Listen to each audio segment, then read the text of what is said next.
ready? Ready. I'm terrified, man. I'm terrified of losing this game. I might have to shut down Twitter for a while, just because people. I know. I would be okay if we draw the series for the season. Mm-hmm. Yeah. All right, guys, we are live. It's El Paso Locomotive, New Mexico United. You are here for the Seriously Loco Watchalong. It's Phil, Christian, Mika. We're here to bring you all the action. I'm sure you guys are feeling the nerves right now. Absolutely. Christian was just vocalizing how nervous he is for this one. I mean, it feels kind of like, they talk about 6-pointers in European soccer where a game it feels like it's almost worth double because of where the teams are in the table. They're showing it on screen right now. Exactly the same records for both teams through 20 games. It feels like this could be a turning point for either team. Yeah, for sure. Something that I hadn't been keeping track of was the goal differential, and at the beginning of the season, New Mexico was one of those teams where I almost felt like we were never going to catch up with them just because they scored so much. But I know that they do give up quite a few goals, but I think even lately they've been giving up more than they were at the beginning. So that's evened up, and so we're only one goal away from them in that regard. So hopefully we can, get a big win tonight and kind of erase that even more. So, weird one. We got Derek, Omar, and Seb starting up top. No Jerome Kiesewetter. How are we feeling about that? Well, it kind of throws my prediction out the window because I think I predicted a orthodontist brace. Yeah. So that's unfortunate. Do we know if he's just still injured or? I mean, I'd assume. Yeah. Based on the fact he's not even on the bench, so. Yeah, because I think otherwise. Assuming. Yeah, I think otherwise he'd be the first name on the team sheet. So I mean, it's up to Omar Salgado and Derek to really, put something in the net tonight away from home in a huge match for, these players' egos and bragging rights, but also on the table, as y'all just saw. So, interesting lineup. Yeah, we take a look at New Mexico United. It's Mizell in goal, which we'd expect. Our Shithouse 11 member, Josh Suggs, gets the start. I know he was out for a little bit with injury, so he makes it back in the team just in time to shithouse his way through this one. Schmidt, Tete, Padilla, Guzman, and then Moar, Wehan, Akamatsu, Frater, and Sandoval. So kind of a similar lineup to what we saw when they came to Southwest University Park. Yeah, just Kevon Frater on the bench. I think, from what I can tell, the goals have dried up a little bit for him. So, but that's crazy that they can have a player like that on the bench. So that's something we need to be thinking about as well. Frater does actually start for them. Does he? Yeah, him and Sandoval are both going to be up top. Oh, I missed that. My bad. No, it's been a while. Good. It's all good. It's been a while since we did this. I know. And then for the good guys, it's similar to last week. No Ketterer. So Jermaine Forta gets another start. A little bit more of a test this time around, though, I'm thinking, for Jermaine. Yeah, I think this will be a game where we're going to see a little more activity offensively from New Mexico as opposed to last game against Monarchs. Yeah, it was a little. We kind of kept them pinned in a bit. Yeah, I know that guy. It is the diamond, though. We've got Forta in goal. Obviously, James Kiffey's going to play on the left. Andrew Fox and Drew Becky pair again in central defense with Rebellon out on the right. We got that diamond midfield, as we talked about. Richie Ryan in that defensive midfield position. Nick Ross and Chapa in those two central midfield kind of box-to-box roles with Seb Velasquez at the top tip of the diamond. Omar Salgado and Derek Gebhardt get a third straight start together. Do you think a little bit of consistency up top, just Omar and Derek playing together the last few games, do you think maybe that will start to show itself in a little bit more productivity? And hopefully any productivity?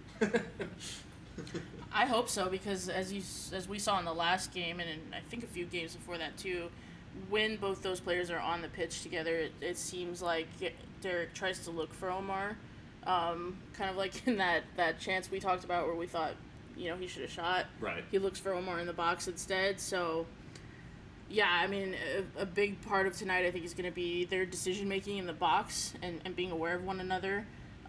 Hopefully this continuity and Velasquez behind them gives us some productivity tonight, because there's no doubt that New Mexico, I think, is going to score. I think it's going to be really, really tough to keep a clean sheet, so we might just get into a shootout.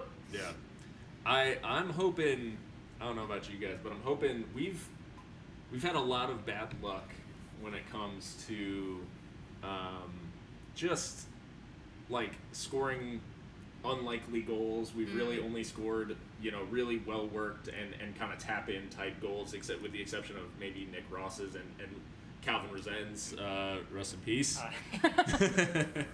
Not actually, luckily, but I'm thinking, I don't know, at some point we got to score a screamer of some kind, get him that goal of the week, that goal of the week running top 5. And they're shooting them too, every if not every week, then every other week there's the one that I like you guys talked about in the last episode. Just hit the crossbar and you're just kind of pulling your hair out, wondering when we're gonna get one. And it looks like we're about to get ready to. Yeah, it looks like we are just about underway. It is the white kits away from home for Locomotive. As you can see, we've got the Seriously Loco representation of the white kits. Finally. Yeah, they're wearing. I thought they had a chance to wear them here in against a black on black New Mexico United team. So it looks like they've taken the opportunity. Boys are looking sharp out there. Yes, they do, and it's all white. I can't remember the last time we wore white. They wore the blue shorts. The blue shorts, right? Yeah. So this is the kind of the Rick Ross, if you will. This is we got white the on white. White on white. The Los Merengues kind of look, Real Madrid. Let's hope we can, have some Real Madrid form out here. Not against Atletico, yeah, but channel like, some. The right game. Like 3-time Champions League winning Real Madrid. That's what I'm talking about. So. Channel some old school form. Salgado's getting forward here, floats his cross to the back post, is out for a goal kick, but already kind of a foray forward in the opening stages. It's what you like to see. Yeah, for sure, and especially from Omar. I don't know if it had to do with the formation last game, but like you had said on the episode, he didn't. It wasn't the Omar of our 9-game lossless streak. It wasn't the same player, so hopefully they figured out a way to make that work for him, even while playing in this shape. They've had plenty of time to game plan and figure out what they didn't like. Yeah. I'm hoping the cameraman gets things under control. He's been a bit wobbly in these opening minutes as Omar's dispossessed there. It looked like it might have been a foul, but Frater tries to get it under control. Nick Ross initially takes it off him, but New Mexico United still in possession. Comes to the feet of Devin Sandoval. He's going to make our job easy to pick him out tonight as Locomotive get this one clear. Yeah, it's pretty clear from the opening minutes what their game plan is, at least to start, and that's to press extremely high up, 3-4 men pressing at any one time. They know that we're a possession-based team, and they figure they can probably get some joy early on. Yeah, they're going for those long diagonals. It looks like we've got Austin in the chat. We're missing you on this one, Austin. I know. It's been a minute, but we'll have him back as we record a little later this week. But yeah, he said missing Logan. I think it's a little unsettling that with a 10-day layoff in between the last match and this one, he's not fit still. Yeah. And considering the magnitude of the game too. Right. Yeah, it's one of those, like, he would definitely, if fit, he would obviously play. So that's the challenge here is Nick Ross commits a foul. They take the free kick quickly. The referee, I was going to say that the ball definitely hadn't stopped rolling and it wasn't taken from nearly the right position. That would have been absurd if the referee had actually allowed it to. Would have had our first controversial decision. Taken. But the refs called it back. They do take it quickly, getting play restarted, and Locomotive restarting the press. Derek Gebhard really keying that, Nick Ross kind of following up, but Sandoval able to work his way out of it eventually. Yeah, that was really good win back. Seb Velasquez with his first real touches of the ball here, running forward through that infield grass. And gets wiped out by Josh Suggs. Ball in towards Omar. It's behind him. Nick Ross maybe had a chance if he took a little bit more of a gamble on that one. Wasn't able to get a hold of it. Sandoval, I couldn't tell if that was just a poor touch or an actual pass. But Frater here looking wide, but way too long. And you can see, like, New Mexico's going to play on the break. They're gonna play long diagonals, and they're just gonna try to get in behind. As soon as Locomotive get pressed up the field, they're gonna just try to play those balls in behind when they win it back. Yeah. So I'm hoping the defense stays awake this week, because I think even the smallest lapse we're really gonna get punished for that. Yeah, this is definitely a more clinical team than maybe we've been used to facing, especially over these last few weeks. Ball out of play here off a United player, and it'll be a Locomotive throw. James Kiffey takes it. Not sure what the issue is. Is it going to be one of those nights? Because the last time we faced this team, the officiating was crazy. The referee's held off, and he's actually talking with Troy Lassane on the sideline, the New Mexico United manager. This is too long of a conversation. This is a long conversation over. I think sarcastic thumbs up. I'm here for a Lassane red card in the opening 10. That's can they red card the coach? They can. In this yeah, league? they can. Well, yeah. I mean, in the game, you can send. You don't red card them.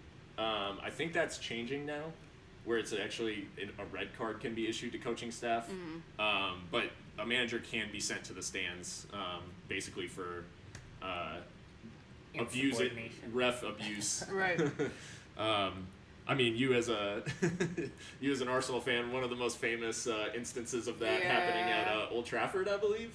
That, the one against Mourinho. There's a few. There's a few instances. Arsene Wenger has a few in his locker. Long ball for Locomotive, but Nick Ross was chasing it down. Mizell's able to claim it pretty easily. That was a strange break. All for a scolding of a manager. Yeah. that right flank is atrocious. I hope most of our attacks don't come down that side in this opening half. Talk about a long ball. Long ball up to Sandoval. Looked a little dangerous, but Locomotive just about dealing. Now they do have a chance to break here. Good touch. Velasquez out on that left wing. That was a good touch through by Ross, I think. Yeah. Well done. Seth Velasquez, I think, sells himself, doesn't give himself enough space to trick out of that one, and it goes out of bounds for a throw. Yeah, unfortunately, it seemed like he didn't have a lot of support on that break. Yeah. I think the midfielders are going to have to get up quicker for those counters. That ball fizzed into Sandoval. He does not have the touch to handle that. Let's be honest. He's a big boy. He's not in there because of his silky touch, and he's unable to bring that one under control. Locomotive able to play a little bit, and I think maybe that's at the behest of the manager as well, because they've been kind of playing New Mexico's way, not possessing things quite as much, and maybe he's just asking them to slow it down a little bit, kind of control the tempo a little more. Charles Fenwick dropping into the chat with the facts as per usual. So Mark got sent off at New York Cosmos back in the NASL days. Legend. So. Hey, I mean, there's a saying around lower league soccer in the U.S. F the Cosmos, in case there's any children listening. Omar delivering a good ball in towards Derek Gemard. Sorry, Freudian slip. Oh my God, that was nearly a chance for Derek too. And we're waiting for him to get one of those like instinctive chances that he doesn't have to think about. He just has to put his foot on it. And is there a hint of a foul here? It looked like. Maybe it's actually a block shot, I think. Yeah, he was able to get his leg in front of Derek's. Yeah, that was a really good play. Austin, they didn't show New Mexico's tifo on the screen. Screenshots, anyone? Yeah, if anyone hit the Twitter with the receipts, if you got them of the New Mexico tifo. Yeah, weird thing for New Mexico. There's a lot of conversation going around that midweek they were going to sell this game out. I think they came up a little bit short of the like 14K. Oh, wow. That was a nice shot. Sandoval nearly opens the scoring with as I'm talking crap. I really should know better. Curse of the commentator. Yeah, Phil. I'm just not going to say anything. You'll just be listening to silence for the next. Omar collecting the ball though there. Yeah, it was a good volley, good hit by Sandoval and just over the bar, luckily. little bit slow to close down wow. From Andrew Fox, but yeah, just over the bar. It was one of those that without the benefit of the guys in the stadium or the stadium noise, bad giveaway here. Sandoval maybe with a chance, lays it off, strike from distance is well high and wide. We're definitely lucky on that one because they created a pretty poor shot in the end from what was a very good opportunity. But those are the type of mistakes that you were talking about earlier. We cannot have many of those because they're not going to waste too many of those chances. Good Long ball. diagonal ball. Derek little maybe too can long. get there still. He does. Little grab from Suggs. Maybe just inviting Derek to go down a little bit there. Maybe just thinking, You gotta fight shithouse with shithouse. That's you gotta do what you gotta do sometimes. if the shithouse is gonna grab you in the box, then you gotta shithouse your own way and go down. Well, and this is New Mexico showing kind of what kind of team they are. We've gotten plenty of chances in the opening 10 minutes, so they're just going to keep flooding in. That's the way they play. We've got in the DMs, we've got the pick of the TIFO. I can't make it out exactly if there's like a subtext to it. Yeah, I I can't think- figure out what it is. Is there some kind of I'm not really sure what's going on. Somebody's wearing a suit.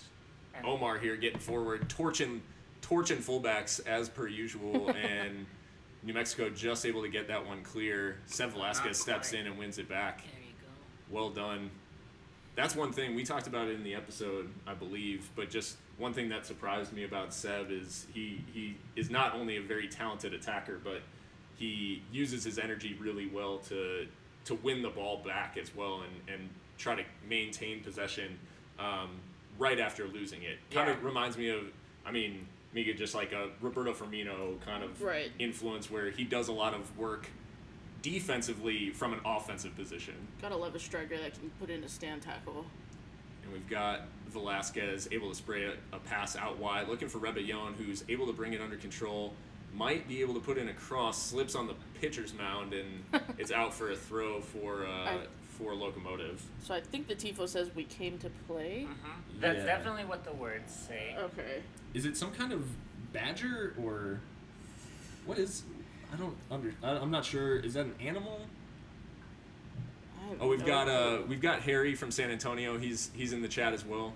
Glad to have you watching, Harry. It's also nice to not be playing you guys, especially since adding Frank Lopez. I really, really just can't stand you anymore. That's a lot of space. But no, thanks for stopping by. I hope it's a good match. I don't hope it's that good though. I hope it's extremely boring for the neutrals and just a blowout for Locomotive. Yeah, you can see already the strikers, Frater and Sandoval already dropping off in the press. Playing this kind of way is not sustainable for 45 minutes. Right. They already look tired. Yeah, and So it's good for us. Just 12 minutes gone now. I think they have the same kind of mindset that Mika talked about and that I've referenced before, and that I think their objective was to score quickly. But if you don't get that first 10-minute goal, then you've got to do something that, like Mika said, is a little more practical. Right. Yeah. And that's not a bad thing necessarily to kind of press in waves, because you can't do it for 90 minutes. Right. Unless you're, the bionic version of Klopp's Liverpool. But you also have to kind of understand when those moments are and whether the manager is the one who's making those decisions or whether it's made, on the field. I'd have to imagine Lasane's probably a little more hands-on with the press. Just long ball looking for Derek. He's on. Oh, flag is up. I Nice glanced ball. over, but it was a good ball, Derek. I have to imagine just a fraction offside as the stream takes a little bit of a break to catch its breath. So this is what I'm talking about. The holes are going to open up, and even just take a peek at Cody Meisel's numbers. He faces a lot of shots, and fair play to him because he's actually a pretty good goalkeeper. Yeah, but absolutely. He faces quite a bit. That defense is not going to hold up, I don't think. It is. It's a big ask, certainly. I don't know. Hopefully, Derek getting into those type of positions. Hopefully, it's a omen of what's to come, and he'll get a clear look. before too long, as New Mexico now getting a little possession back. Santi Moar getting forward down the left. And it's a good tackle put in by Brian Rebillon. Just kind of last ditch puts it out for a corner. I have to say, New Mexico are doing these little 1-2s on the wings that are actually pretty effective. I don't remember them really doing too much of that when they came to El Paso. So maybe they've tried to get a little more technical with their game since the last time we saw them. But first corner of the game, floated in towards the near post, headed away. I believe. I think it's out for a. No, have they given I think another that corner? One went off. Oh, it's another corner. I think they gave a corner. they did. El Paso guarding against a short corner now. New Mexico do have a player out on their left-hand side that looks like he might be an option for a short corner, but I don't know. I think he'll probably deliver this. And it does come towards the penalty spot. Florida comes for it, punches it away. Takes a bit of Drew Becky on the way through, but does the job. And Florida's first real kind of question being asked of him, he deals with it pretty well. And I was rewatching the last New Mexico match, and I believe. Oh, bad touch here, and Derek Gebhardt has the pace to turn this into something. Get in there, Omar. Omar is in support off to his left. Too long. Oh, he tried to lay it off for Nick Ross, but Nick and Derek were not on the same page. That was a good opportunity to create something, but Rebillon keeping the pressure on, and now Sandoval's fouled him just outside the area. This is a good position to deliver a free kick in and try to get some of the big bodies on the end of it. Andrew Fox, bullet header incoming. Yeah, we've been waiting. Brian just doing the Doing Brian things. yeah, the good work, and as soon as he felt the hand on his back, he went down, Yeah. and it was the right decision. Let's be real. Man, just Can I put on the image? I don't. Well, I'm sure I can do that, but I'm definitely not I don't think I'm savvy enough to display the TIFO on our stream right now. Oh yeah. Maybe at halftime I can, but I don't want to mess with too much while the action's underway. I'm sure it's floating around on Twitter, guys. Yeah, Darren's in the chat. Hashtag Mika Militia in the house. Yeah, good evening to all the soldiers. I know I've been away from base for a little bit. I've been a little AWOL, but I'm back. Good angle. Seth Velasquez floating this to the back post, and he just overhits it a little bit. Cheers of derision from the curse. That was a really good chance earlier, though, with Derek going in and pressing on that really poor touch by the defender. I mean, I think we'll see more of that as the night goes on. Yeah, it was Schmidt, actually, who just took way too heavy of a touch, and Derek was in. Again, is it a little bit, Derek just needs to trust himself in those situations, because we know he's got the pace to get behind everybody. Is it just a matter of he's looking for Omar? Yeah, angle goes down, and now he's like, well, now what do I do? Yeah, he might have done well to shoot a little bit earlier, and then just hope that the rebound falls to Omar, because Omar was making a pretty good run, but or it goes in. It goes in. Yeah. Yeah. But yeah, I think he got caught in two minds there, where he thinks maybe this is a decent chance as Florida able to claim the long ball forward. Frater has started to drift a little bit on these chances where it looks like he's playing more up top with Sandoval as a cameraman again, just falling asleep there. Yeah, well, and the glare on the lens is crazy. We look like angels God, out there. What filter is this? Now for those who are asking about El Paso and why the camera is on the fans' side of the field, this is exactly why. The sun sets over the third base side, it's a baseball stadium, so I may as well reference it as baseball. But it sets over the camera side. So when the sun is setting, it's at the camera's back, and you don't get any of this. That's Austin. Austin's a filmmaker. Oh, we got a chance here. Seb winning the ball high up the field, fights off the challenge, but doesn't have the support. Oh, get there, Kiffy gets there, holds it in. Can deliver across, nice move. Does his man, does another. Can we get something from this? Oh, just floats it over. Oh, just floats it over a little bit. Brian unable to hold that in. He had all the space, too. If he could have just gotten his head on that one, that was in for sure. There's no way Mizell was stopping God. that. And first, James does really well to hold it in, then skips past his man, skips past another, and then floats across into the back post, and it's just a fraction too high for Derek. I think he floated that cross in thinking Derek's making a back post run. Derek made his run closer to like the penalty area, more central in the box, and it just, at the apex of the height of that cross, it was just a little too tall for Derek to get any contact on it, and now New Mexico going back the other way. A little bit of a wrestling match, and it's a foul given against New Mexico. I think it's Frater who is tangled up with Andrew Fox, I believe. Can't really tell because there's a crazy lens flare. So Austin's as I was saying before the chance there, Austin's a filmmaker, so he knows that the camera work here is subpar. Oh, this is probably so triggering for Austin. Yeah, he said, what is this? He said, what hipster film is this? They just need to put it in grayscale, monochromatic or whatever. Get that true Instagram filter as the offside flag goes out on the long ball against Devin Sandoval. Yeah, New Mexico camera crews trying to make an experimental film. that's Austin. It's I mean, it's out of focus right now too. I think it's the feed. Oh, it could be. Yeah, that's. But still, that flare is shocking. The flare is right across the lens. They would have done well to kick this game off at 8. I think for the benefit of everyone. I can't tell if it's just snapped into focus because my internet decided to catch up, or because the producers of this broadcast have caught up. I'm not sure. Velasquez with a little bit of a heavy touch shows a little bit too much of the ball. I like that foul though.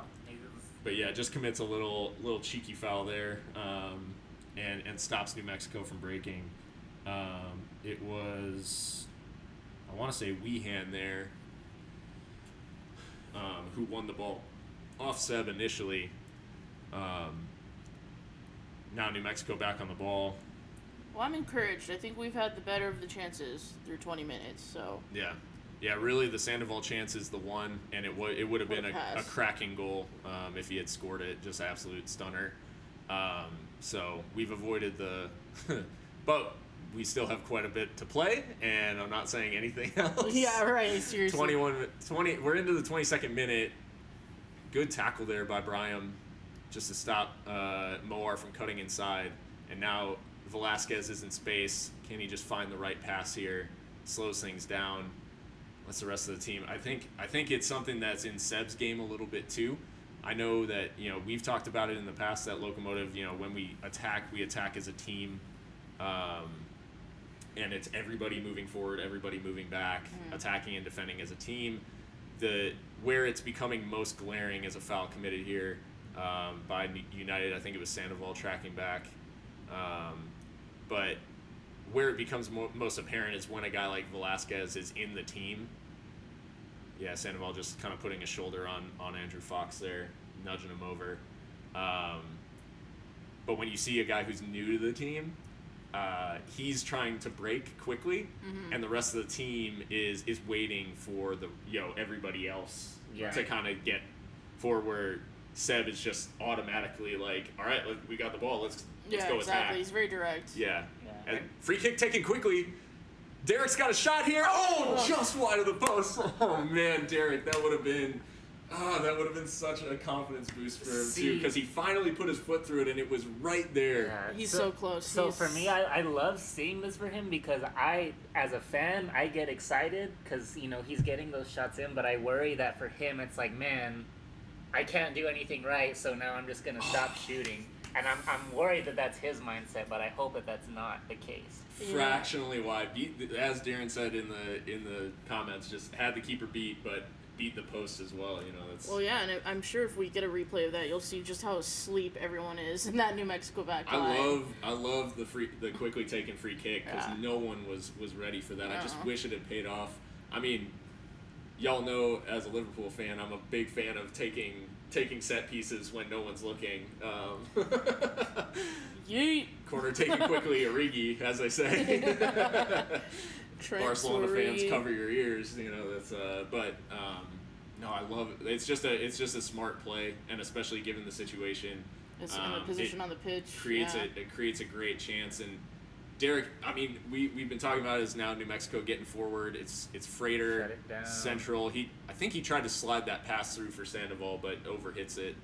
Kind of caught between a shot and a through ball there. So this is one of the things that I see that can be a little bit problematic with the diamond is it's easy to pass right up the middle. Right. Because you've got your 2 8s kind of Spread wide, yeah. So something that Richie's going to need to keep an eye on, being that lone pivot, if you will. Right.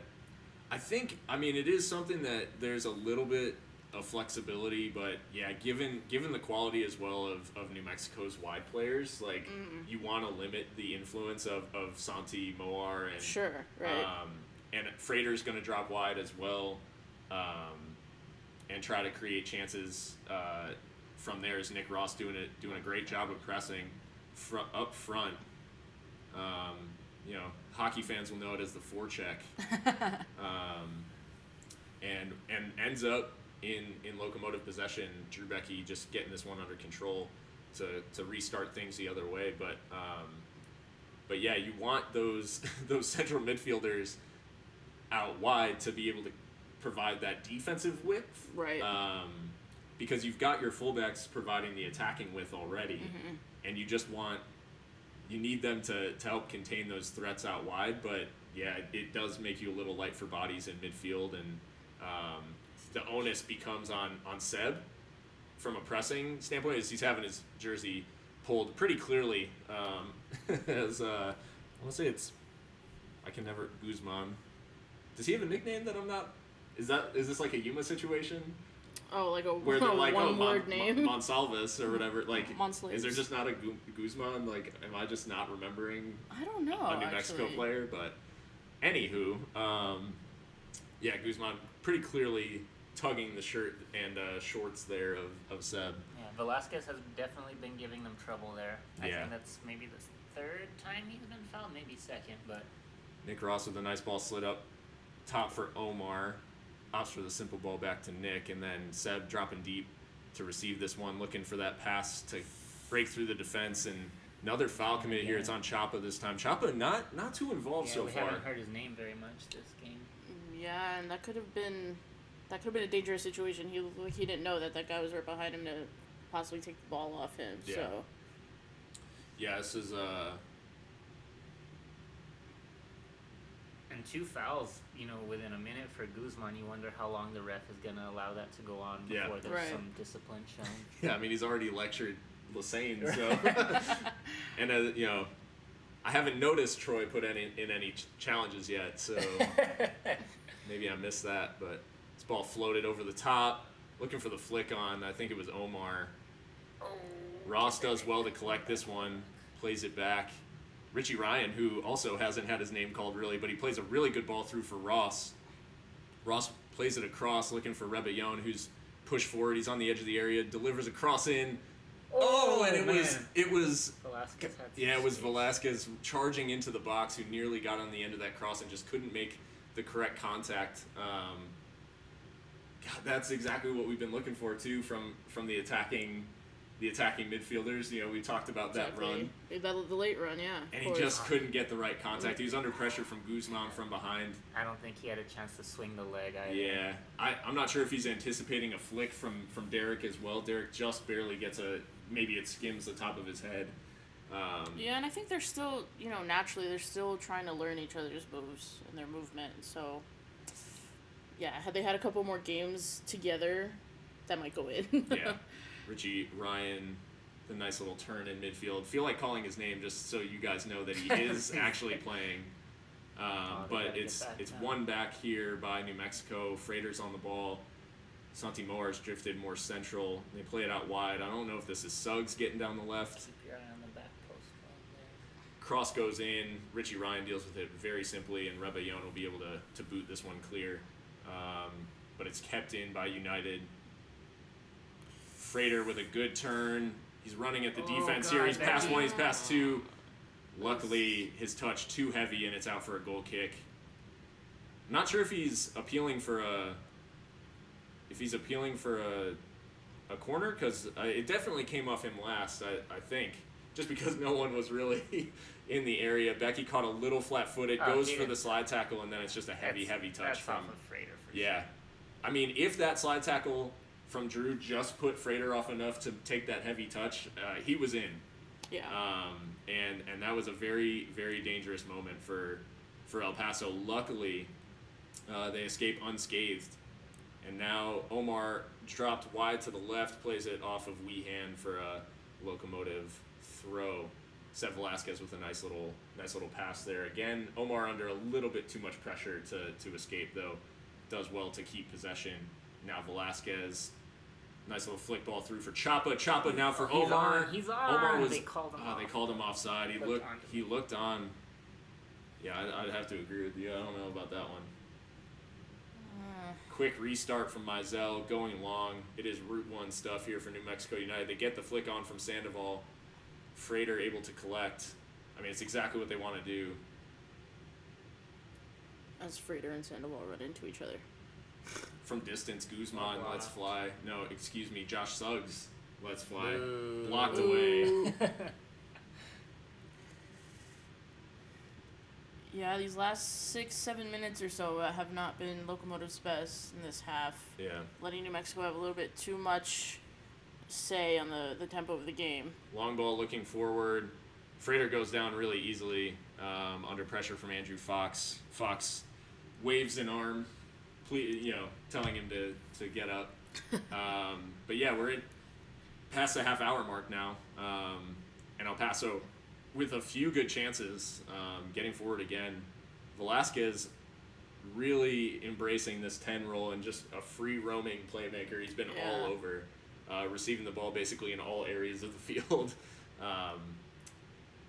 But Locomotive cycling possession well here. Chapa with it sells Nick Ross a little short. New Mexico United able to break. Cross goes in. Well, Forda with a save. What a save! All right. Jermaine Forda, what a save that was. My word, it was the initial giveaway by Chapa. It was a poor pass for Ross. They broke in numbers, and what a save from Jermaine Forda. That is potentially game-changing. And kudos to Chapa for making the run all the way back too, to give Moar give him something to think about What a there save. too. Wow. But yeah, What a save. a Santi great Moar save. had a free shot on target from about 4 yards out, and Jermaine Forda keeps it out somehow, some way. And after this corner, I may talk about super poor corner, and it's booted clear. A foot race is on. I think it's actually, that is Sebastian chasing downfield. New Mexico able to get to it. But what I will say is, how cruel will it be to Logan Ketterer if Jermaine Forda is nominated for Save of the Week? Oh my god, that would just be... I won't know how to feel if that happens. Absolutely. I really I'll won't. be thrilled for Jermaine, because that was an amazing save. And the fact that it's happened in a game of the week type situation. Yeah, if it does happen, that will be why, because of the exposure. That It this just game will be so cruel on Logan that that he's been snubbed about 5 weeks in a row. Yeah. And Jermaine gets in at his second start of the season. And Jermaine's going to let everyone know that if he got an accolade like this, Jermaine is very much a ham when it comes to those kind of things. That was an incredible save, though. New Mexico back in possession. Frater has dropped really deep. Frater almost kind of playing a free role as well, just to get, I guess, more touches of the ball, and not rely on the Route 1 for his service. But now New Mexico United getting forward. Well done there by Rebellon and Richie Ryan combining to win the ball back. And now Locomotive just look to get back into this one, just kind of reclaim their stake on this game. Yeah, I'd like to see a little, the last 10 minutes I'd like to see played a little bit like the first 10 minutes, just to go into the half with some momentum here. As a late challenge there from Frater leaves Andrew Fox a little worse for wear. Or Becky. I think that's Becky, it is isn't it? Becky. I can never tell what side they're actually going to play on, because Fox, I'm pretty sure, played on the left-hand side against Monarchs, and then on the left as you're looking at it. Yeah, yeah. I just always think of Becky as the right-sided player because he also Right. plays right back. Right. But yeah. Yeah. And Fox now actually on the ball here. Becky's looking fine. I don't know. Frater left a little bit of a late one on him. Nothing too I think naughty. he just got stepped on. Yeah. That's what it Nothing was. too naughty as that long ball looking for Derek, given away to New Mexico. Seth Velasquez keying that press, or actually Chapa keying that press out of midfield, but retreats back, and they're just allowing New Mexico to kind of have the ball along their back four, and just trying to stop those entries into midfield. Yeah, I think if there's anyone that needs to kind of get into the game a little bit more, it's Chapa, and he should do what he does best, and that's press. So if he can take some of that burden off Seth Velasquez, I think we'd be a little bit better off. Yeah. Well, that's what we always talk about. Chapa has, that heart. That heart. And that is what we're kind of looking for out of Chapa, because he's played extremely well these last few weeks, but ultimately what you want him to provide is going to be energy. Exactly. And just winning the ball back and keeping possession. Josh Suggs Oh, getting that's a good forward. pass. He picked out the right pass. It's come all the way back to Weehan, I believe. Nothing. Goes down super Has the penalty easy. been given? The penalty's been given. Oh, you're an absolute joke, referee. Wow. 36th minute. The penalty's been given. It was I don't know. I'll have to see it back. It was. I think, They're right there's back probably in contact, forward. but he definitely makes the most of No, it. it was Let's see this. Akamatsu who was competing for this one. Suggs played the ball through. The cross wasn't that good, and And he then puts Nick his hands Ross on his comes back. back and It's the hand on the back. It's the hand on the back That's- that it'll do you every time. Yeah. Yeah.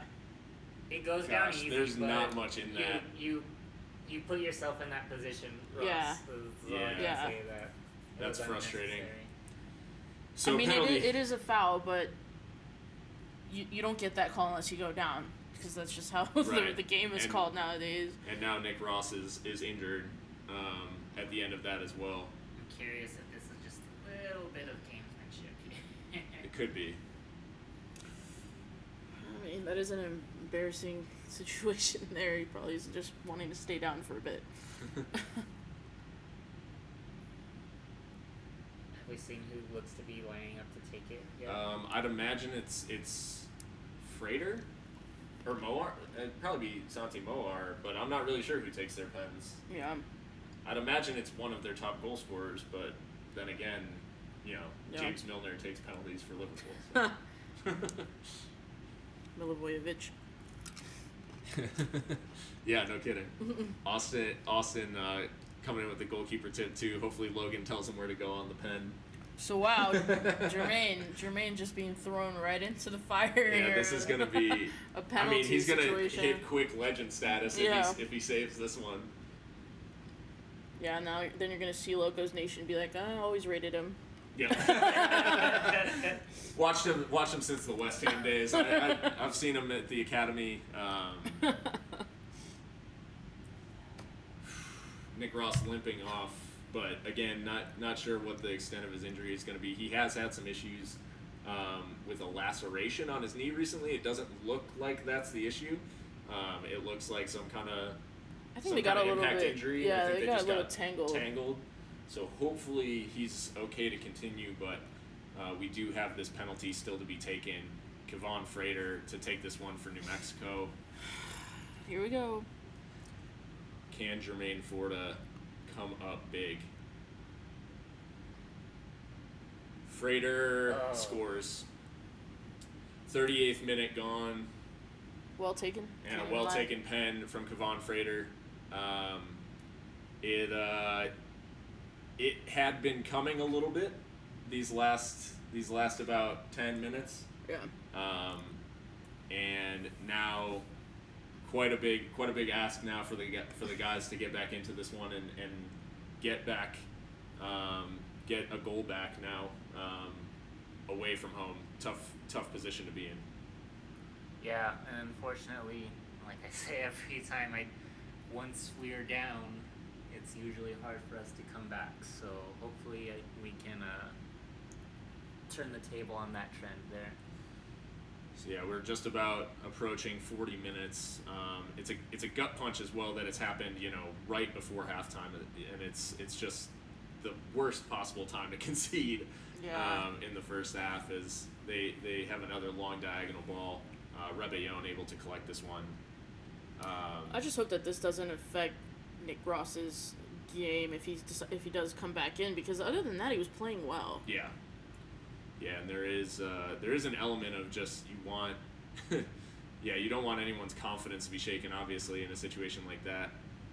Richie Ryan playing a long ball forward, but it turned more into a clearance than anything.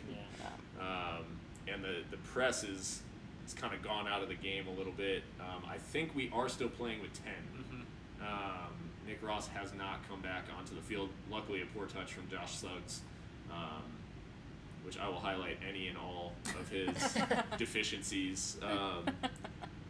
No, poor touch from him gives Locomotive the ball back. Play back to Forda now. I think they moved. Omar's playing much deeper now, I think. I think Omar Velasquez really does wants to get on the well ball to win that one.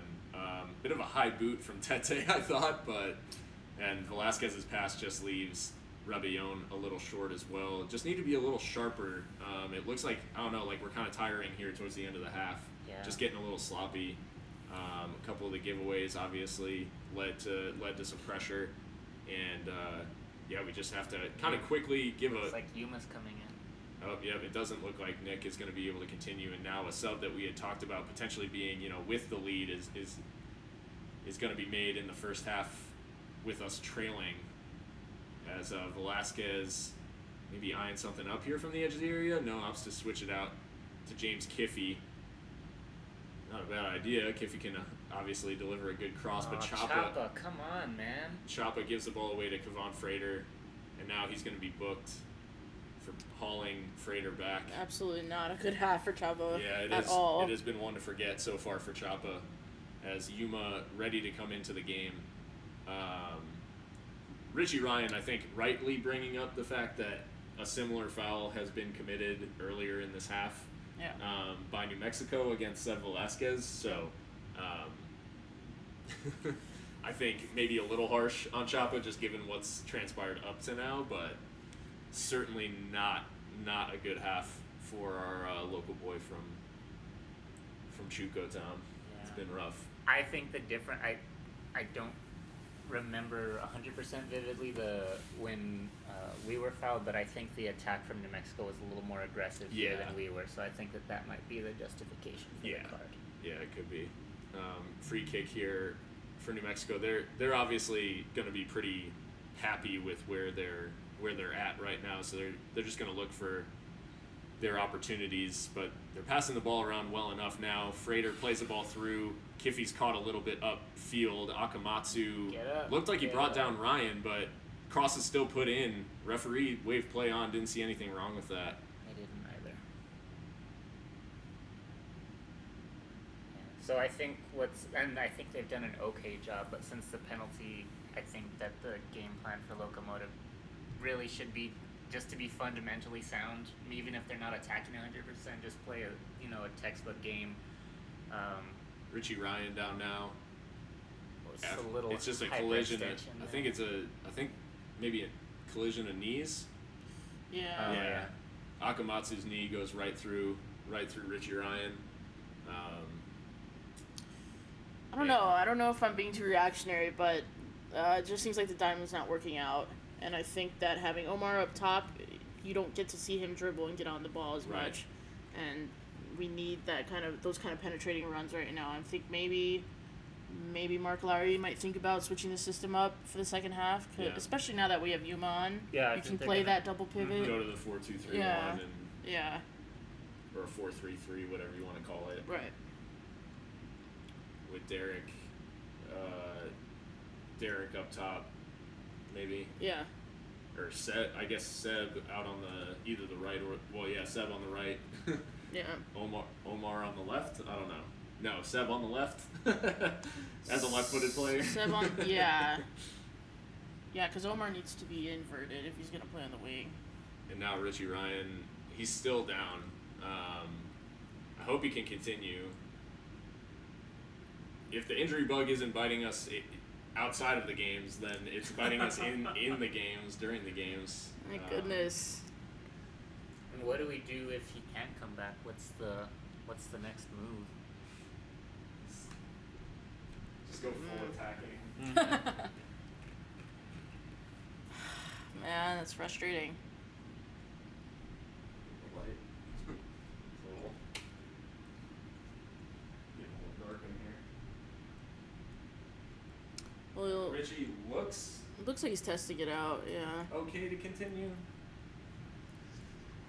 Yeah, he hasn't walked to the bench or anything, so. Yeah, it looks like he's getting set to come back on. He's been waved back on, and ball's put into touch for New Mexico to restart. Guzman plays it. Central, I think it's Weehan who's making himself available there in central midfield. Goes out wide. Suggs. Weehan, nice little move. Good read there by Richie Ryan. What and maybe injury. a little bit, maybe a little bit of a chance on the counter here. Derek Gebhardt getting forward. Maybe a little bit of confidence gained from that shot as he takes on Guzman. Finds Seb Velasquez, and they're just looking for that opening. New Mexico kind of suffocate that counter, but Derek has the ball on the right. He's got options in the center as well. Skips past a man, but can't find anyone. Yuma slides in. Luckily, Richie is there and does well at both attempts, the first and the second, to hold the ball. Really bailed Yuma out there in Yuma's first involvement. A wayward sliding tackle, but this ball just looking wide for Derek Gebhardt, who's stretched the field, or excuse me, it's actually Rebellon, I believe, out there, far on the right. Rebellon providing some attacking with Yuma. Good ball into the feet of Omar in the box. Omar's been brought down, but half-hearted appeals for a penalty. 5 minutes added on here at the end of the first half. Most of those down to, obviously, the couple of injuries for Locomotive and the scolding of Troy Lassane. But a penalty as well, obviously. He's looking to Seb shoot. Velasquez looking to work something. It's a good chance here. Can Omar get the shot away? Just No, swing he the can. leg, He bro. cannot. Kiffy trying to hold it in, and that was a great opportunity created by Seb Velasquez, basically on his own.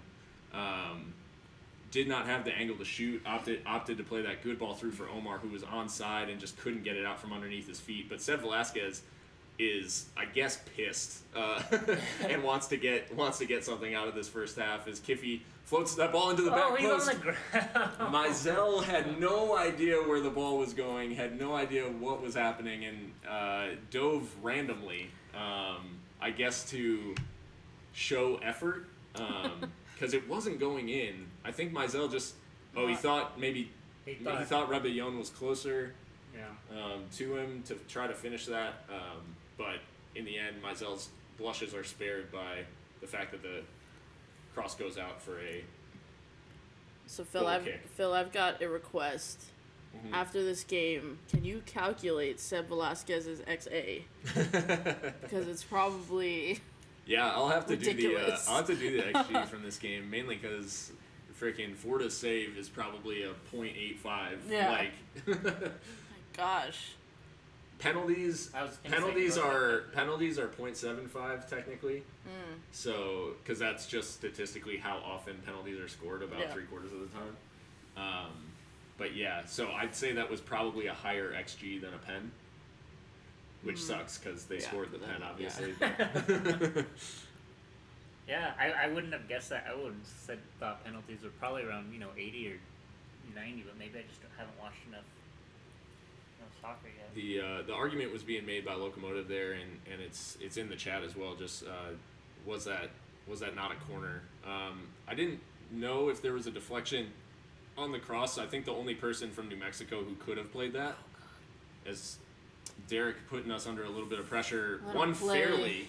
Yeah, let him One play. fairly though, and then Richie with a lazy pass out. Weehan able to break here for New Mexico He's too United. slow. Cuts it back, and luckily Brian Rebellon on the cover to keep Locomotive from conceding a second here late in the first half. So chances at both ends. Well, and this is like the obvious big difference between these two teams and between us and a lot of clubs in this league is the pace. I mean, the way that Mark Lowry's built this team is a lot of purposeful playmakers, not too many like direct, pacey guys. So New Mexico United, Akamatsu plays it out. That was a little bit of an interesting situation too. Richie Ryan putting a body on someone in the box, starting to get That was my scary. nerves a little jangled. Throw in though, El Paso able to possess. Kiffy, ball on the ground looking for Seb. Seb with that touch. I mean, escapes pressure, can't escape the three players that were around him. Tackle flies in from Richie Ryan and outside of the boot shot is well wide in the end. New Mexico, a little bit of a hectic period there, and now Frater down. Richie Ryan kind of holding. Well, and that's just another reason to switch to the 4-3-3 because he can't be that lone pivot this entire match. He's getting banged up. Yeah. The end of the half can't come quickly enough for him. I think he needs some rest. And we are He needs approaching. some milk. We've got about 20 seconds left in this one. Long ball for Omar to chase, but it's just a little too long into the arms of Mizell. This should just about do it for the half. It looks like it's gonna go into halftime 1-0. I mean, tough one to take, given that how we have played well, but it just, I don't know, it's almost the same story as we've been telling, however long now in this 6-game or 7-game streak now without a win. We're creating chances. The chances are maybe there, and we're not getting that little bit of luck Right. in finishing those chances off. Where, I mean, Derek's obviously has a chance that goes, whizzing by the post, and it just seems like, it seems like other teams are kind of getting those breaks where we're not, as it is halftime, 1-0 New Mexico United. Thanks in part to a brilliant save by Jermaine Forda.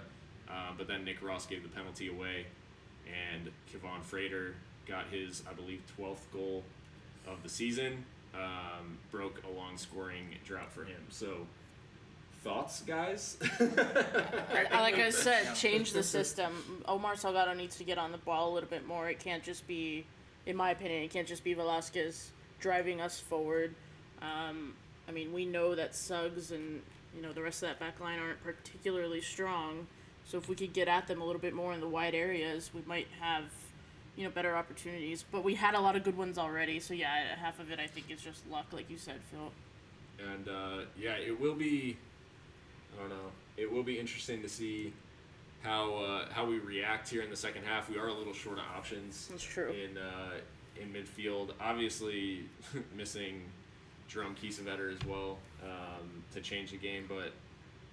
It'll be interesting to see how Mark approaches this one. I think definitely the way that the Diamond has played the last two, it's shown its strength. Or now 3 games in a row, it's shown its strengths and weaknesses. Where we are getting in spurts, especially in this one, we are getting decent chances. Yeah. We're just, I don't know. Like, I don't know. At this rate, we won't even have anything to talk about on the podcast because it'll be like, I know, really. It'll be like, and like we need to score goals. Like, I don't, like that's at some point, like Breaking I just news, don't know. Guys. We have a new development in soccer. Yeah, We seriously. need to score. Yeah, it turns out if you score more than the other team, like you win. Yeah. So that's cool. Yeah, Austin brings rightly up that Velasquez is playing great. I mean, Velasquez in this one, he's been our bright spot in an attacking sense in this one. Yeah. Would you guys agree with that? Yeah, Absolutely. I think overall it's been a good game. I think 35 out of the 45 minutes we were the better team, but especially against a team like United, that's all that they need. For just a couple seconds. Yep. Yeah, it is. It's kind of what we talked about, I guess, in terms of the. Yeah, I think Austin said Omar needs to do better with the ball at his feet. Yeah. In his defense, though, he's receiving the ball with his back to goal, Right. and I've always been of the opinion that that's like not a good use of his skills. Right. I really like to see him out wide, but like you said, you make a good point about the depth issues we have. So Well, we may have gotten some reinforcements this week. So Sebastian Velasquez celebrated the birth of his daughter Sophia, and so I just would like to extend our congratulations to the Velasquez clan and their new addition, Sophia. Hopefully, if things go the way they should, then congratulations, and can she play striker? yeah. How is she? In her expected goals? Like, is she creating high quality chances? No. It is great to see that the baby and mom are happy and healthy. Sophia and I'm also is an glad, El Pasoan. Yeah, born in El Paso. Ew. And, Love it. That means she's got that She's heart. got that heart. And you also have to love that. In addition to all that, Finish. we've got. She was kind enough to be born in time for Seb to make it to this game. So just appreciate you understanding the scheduling issues, Sophia, and making it on time to allow Dad to play in this one, because we would be in a bad way if it weren't for Seb right now. We would be Seriously. looking pretty rough. So. Anyways, guys, I think we're gonna just mute ourselves for a second, give our vocal cords a little bit of a rest, and we'll be back with second half action in a little bit. If I can, mute stuff, mute that.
took Phillips off their shirt.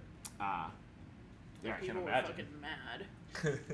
But Yeah, we're back, folks, and it looks like the teams are out and ready for kickoff. Locomotive getting ready to restart. Richie Ryan doing his captain's duties, having a little chat with the referee. Maybe we can be on the receiving end of a soft pen. Yeah. You know, that's maybe one of these days we can. As we are underway, it is still, obviously 1-0 down. Bad giveaway right off the bat from Brian Rebellon. Santi Moar ghosting in behind. Luckily, enough done. And Kiffy actually on the cover there, and a nice ball through. Omar Salgado Here's what we asked running for. straight down the middle, trips over the ball, and has to play it back. Rebellon in support. Plays it short for Yuma. Got a little flash of what we were. Yeah, Omar, it's crazy. New Mexico nearly had a goal on the break, and then Locomotive went straight down the middle with the counter of their own. And I pray to God that is not how the second half goes, because we will not survive a half like that. no. And I'm not saying Locomotive, I'm saying we, the three of us, will not survive a half. You'll just be looking at corpses on the YouTube stream. Bad giveaway from Brian Rebellon as he tried to go past Santi Moar. The cross, That's Yuma getting all the way back. Jesus. just out of the reach of Kevon Frater, and Richie Ryan doing his duty, even though he's nursing a little bit of a knock. So midfield contributing to defense early doors here in the second half.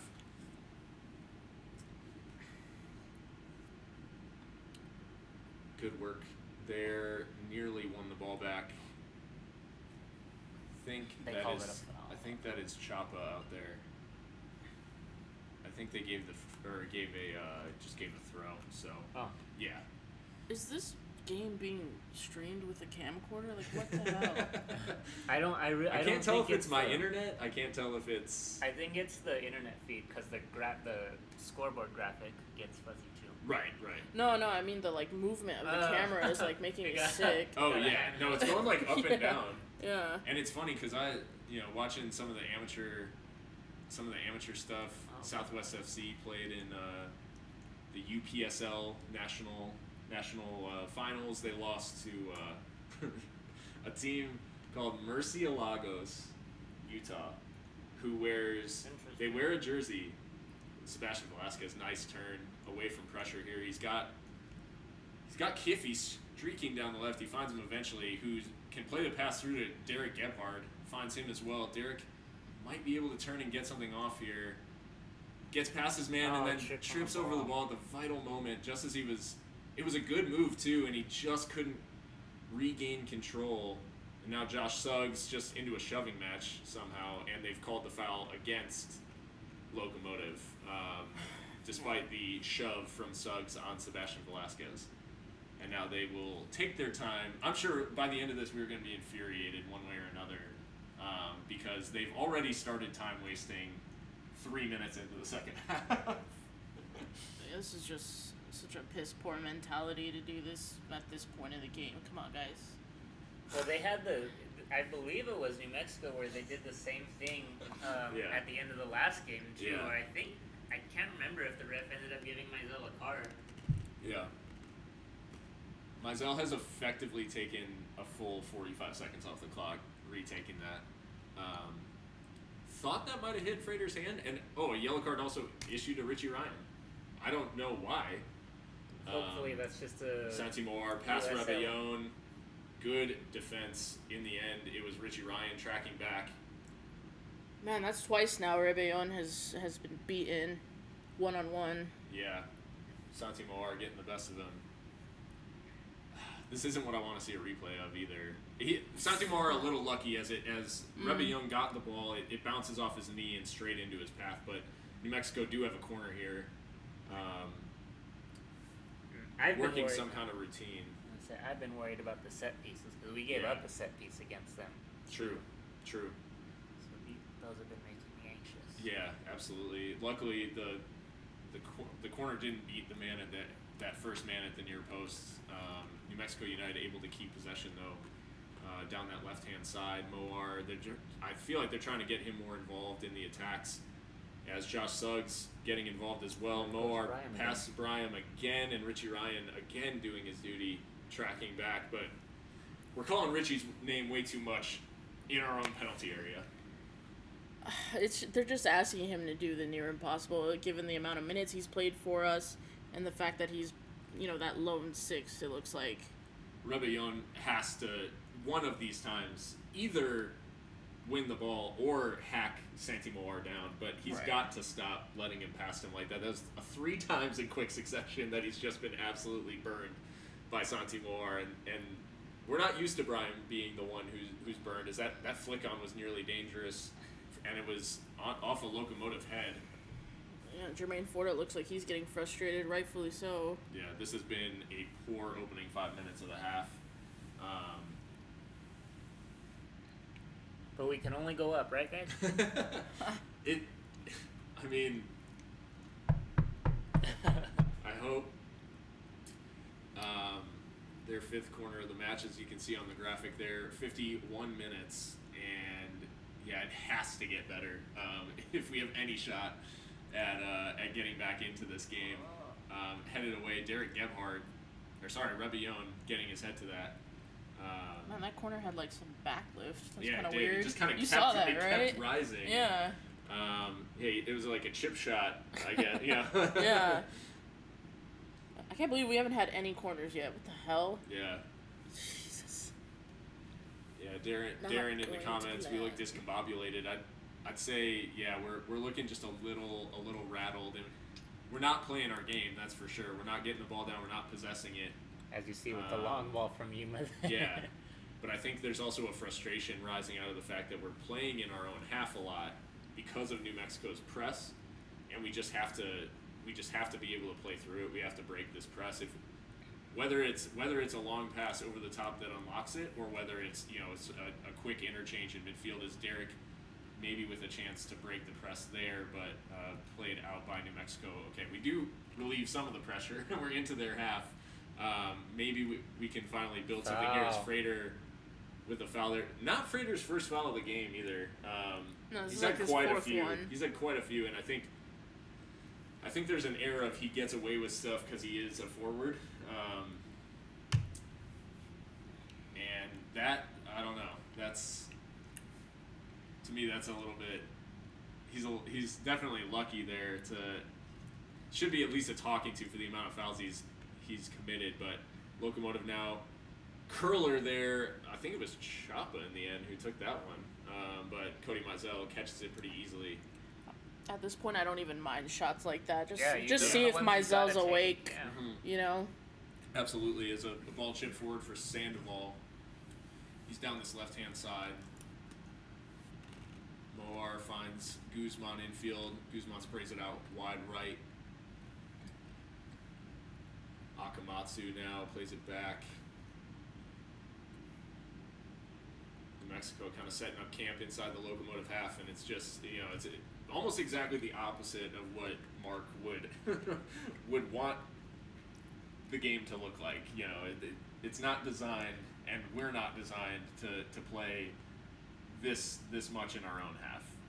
No, not at all. And nor, I would argue, we're not even really designed to be playing 2 strikers.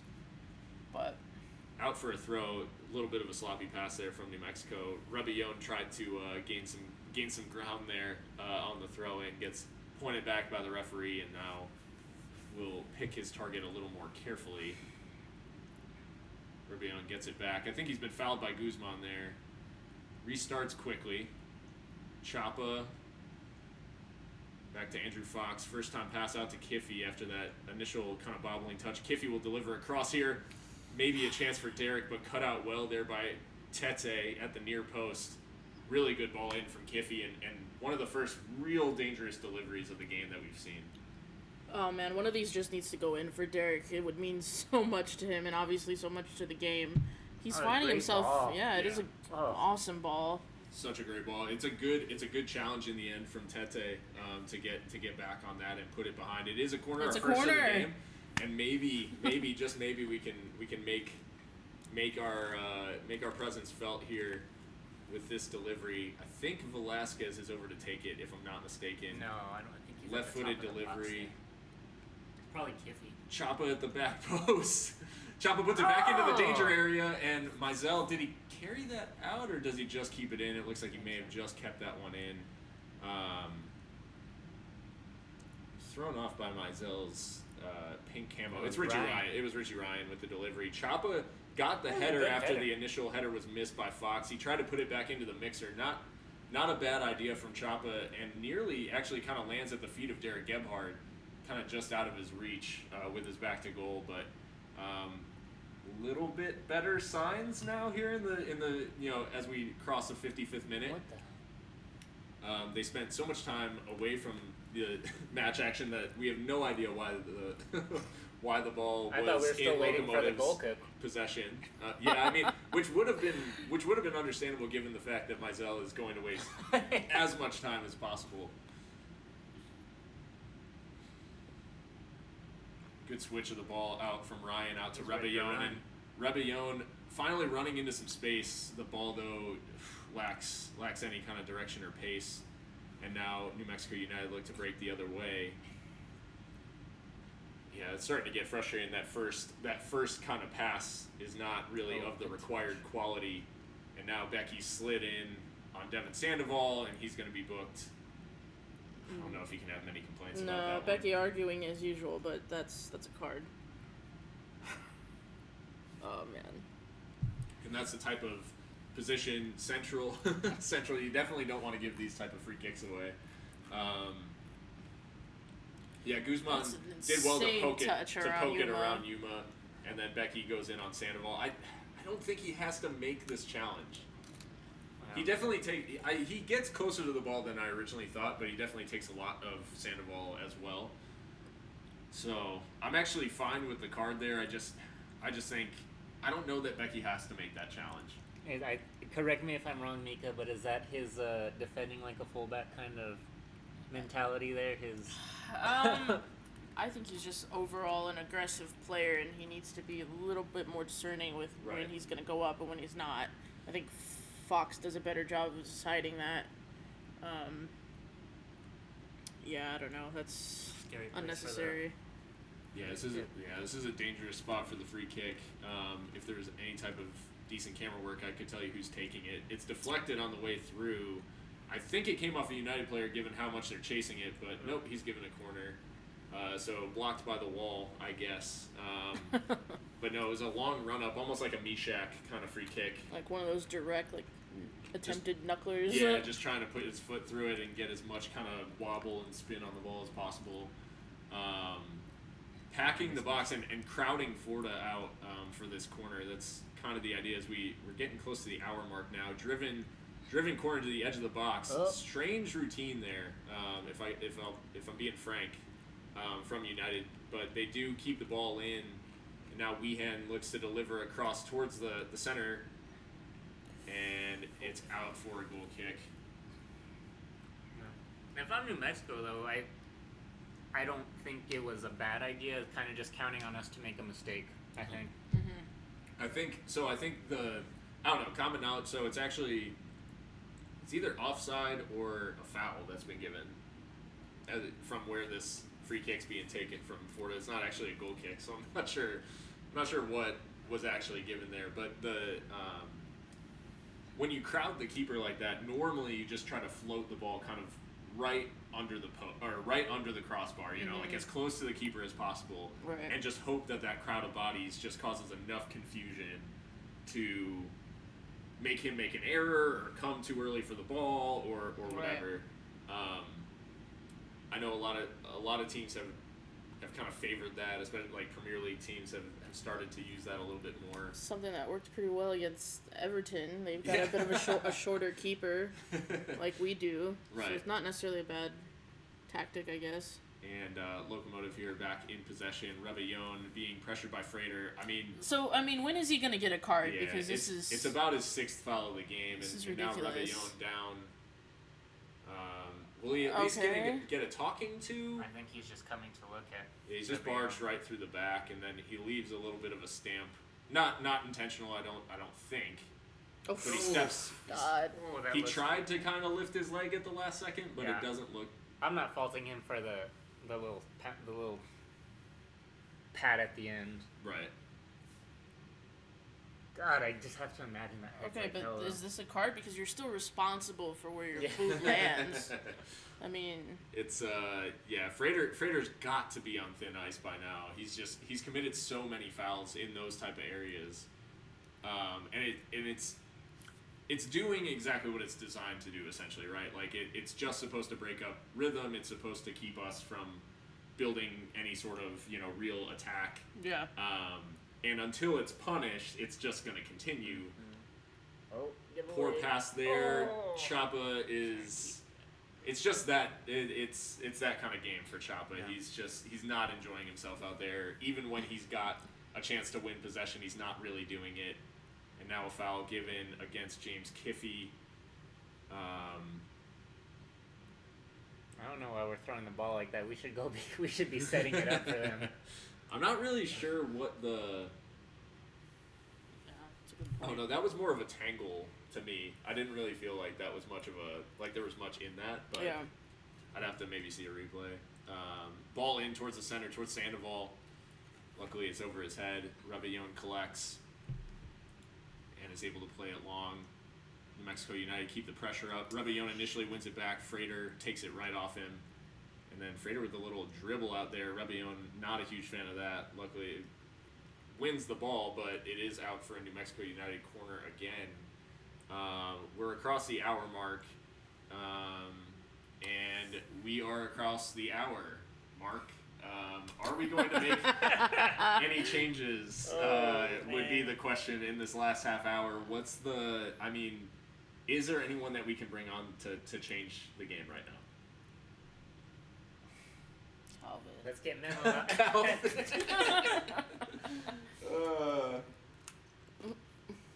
Let's get No, Memo I out just. there. The diamond's not working. And they're doing a really good job of isolating Rebellon on this flank, on Yeah. his near side.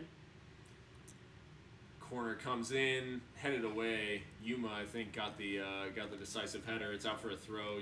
United start it again quickly.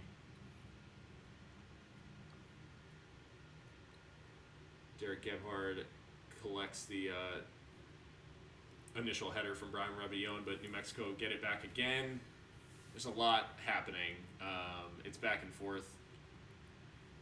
But now United in possession. And again, we're pinned back. Essentially, no way to play when you're 1-0 down. But now Chapa able to turn in midfield.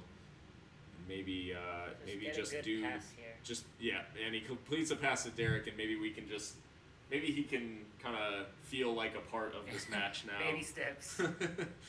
Yuma, good ball up to Derek again, but we're just having trouble breaking this press. Here we go. Nice little ball through for Yuma. He's in some space. Yuma hands it off to Omar. Omar with a chance to run centrally now. Lays it off for Foxy. But this is good, though. Yeah, this is a little bit definitely improved. As now Seb, Wow. Seb Velasquez with essentially his first touches of the second half, I think.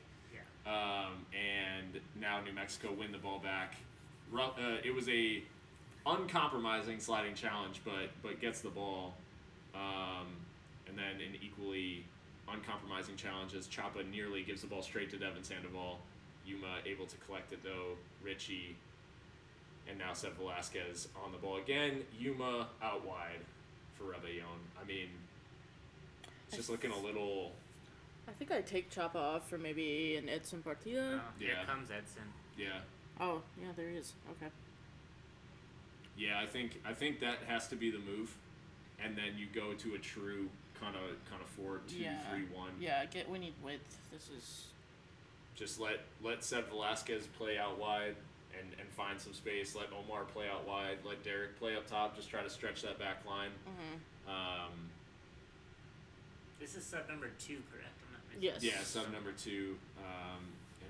Edson Partida is being readied. I'm not sure. It hasn't been indicated, obviously, who's coming off. But one can only hope that it's not an attacker because we do need a goal. I don't, it's been interesting because Mark has normally made subs that are like for like, or not like for like, but, Yeah.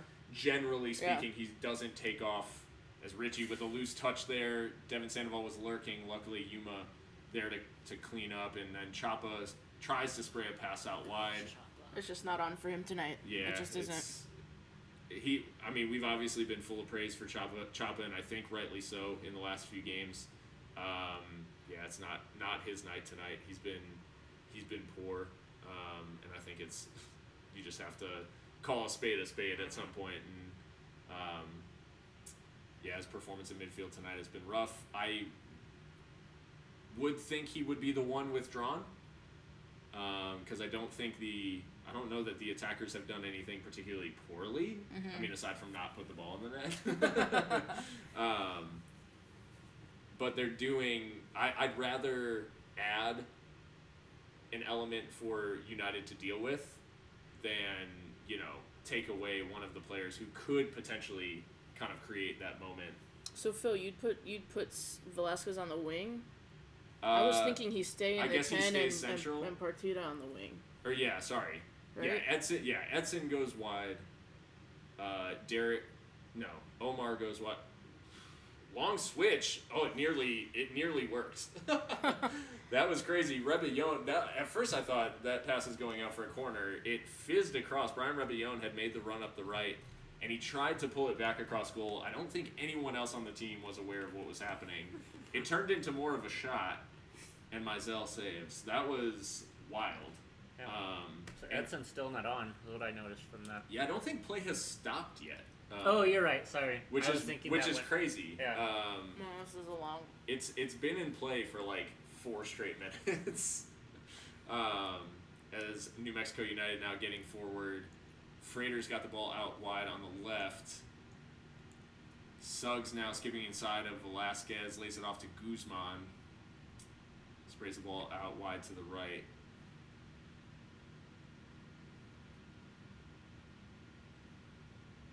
Ball comes in over the top for United. Rebellon able to collect it out on our right flank. Plays a long pass up. Salgado able to get there. Does really well to get around Suggs. Plays the ball to Yuma. Yuma pressing the attack, yelling for everybody to get forward. You love to see it. Now, shot comes in, spilled by Mizell, and the follow was just could not be capitalized on. I think it was Derek shooting from distance, and then it was Omar. Derek cut in on his right, curls a decent shot. Mizell spills it, and Omar gave up on it well before it had actually been collected by Mizell. Was kind of jogging the wrong direction instead of following the shot in. Right. So, not ideal. Derek is playing as well as a forward can play without scoring. It's actually painful for me to watch for him without service as well. And without service, yeah. Edson's come on. It is for Chapa, and now it looks like I can't tell if that's New Mexico is making a sub. Yeah, Devin Sandoval is being subbed for number 16, Salih Muhammad. So Sandoval off. I'm pretty sure Muhammad's a midfielder, so I think this is actually a change. Just going to I guess like a 4-5-1, and just really kind of trying to choke this game out. And he's a big body, right? So. Seb came on too. And Seb Contreras on for Velasquez, who. Seb for Seb. It has to be said he looked like he was just kind of maybe tiring and just. His influence on the game was a lot of sprinting in the first half. Bad giveaway here. Rebellon beaten again, headed away by Richie Ryan, headed back into the danger area. Forda able to collect, rolls it out immediately to restart the attack, and now Sebastian Contreras getting his first touches. You think? I mean, it's obviously common sense because everyone's trying to make their mark on this game, but you think Sebastian Contreras has kind of a point to prove. Been left out of the starting lineup for the last 2, so maybe a little bit of a chip on his shoulder as this cross is way overhit for Omar Salgado. I can't tell if he's clapping sarcastically. I would hope not. That would seem a little harsh. No, I think it's a right idea. I think it's a right idea. I think he's applauding the idea. Mizell needs a good stretch before he takes this goal kick. Oh, Jesus H. Christ. Hitting the 70-minute mark, just 20 minutes left. It is still just 1-0. So that is, for all of the negatives of what's gone on, as Becky just about deals with that, Richie over to Fox. Good ball infield. And now Sebastian Contreras. Good turn in midfield. That should be a yellow, but it won't be because he just came on. Oh my. It's absurd because Chapa's first foul was carded. So there's no reason that stopping a counter like that shouldn't also be carded. Right. The professional fouls, like, you have to, I don't know. Your job as a referee is to keep the game flowing. And if you're allowing professional fouls to go on without punishing anybody, then you're going to allow this type of game to be played. Yeah. New Mexico have broken the other way. Oh, Forta and Fox mix up at the back, and it is a goal for New Mexico United right on 70 minutes. It is a disaster. It's the only way that it can be framed. Fox and Forta miscommunicate at the back. It's 2-0, and it's basically it's a nightmare. Essentially, is what we're witnessing. There's just no excuse for conceding a goal like that. No, and who are we faulting on that? I guess it's both of them, but I think Forta, up until that point, had controlled his box pretty well. Yeah. So it just sucks to see this. Yeah, Suggs broke in. The cross came in. It was hopeful, really. Forta had it covered, and it was actually Becky. Sorry, I said Fox initially. Becky just runs into Forta, knocks the ball out of his hands, and then... and Forta kind of punches it instead of catching it as well. Becky finding himself on the end of a lot of these gaffes lately. Yikes. And so Christopher Weehan adds a second. That is about as ugly a goal as you'll concede. And in a game like this, it's just, going back to the very first about what we talked about, the mistakes and how you can't make them against in games like this. And here we are on the end of a 2-0. We're trailing 2-0 down to essentially two kind of simple mistakes, a clear foul in the box, as Rebellon putting a cross in that Locomotive are trying to get back into this. It feels a little...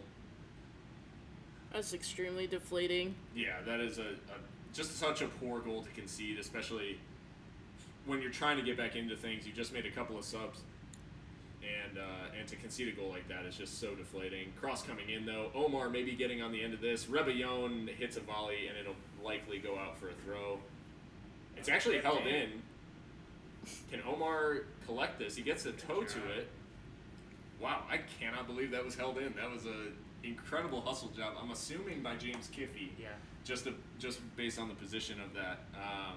And now Rebellon takes a bad touch and takes the pressure off United. It's just, I don't know, it's been one of those nights that we just haven't looked likely to score, and haven't really looked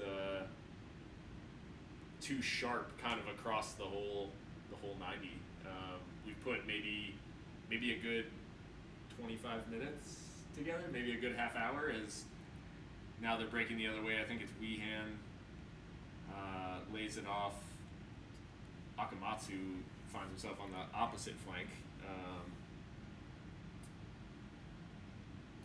Now, obviously, New Mexico United, anytime they're in possession, are going to be pretty happy to just try not to give it away cheaply, which they've done.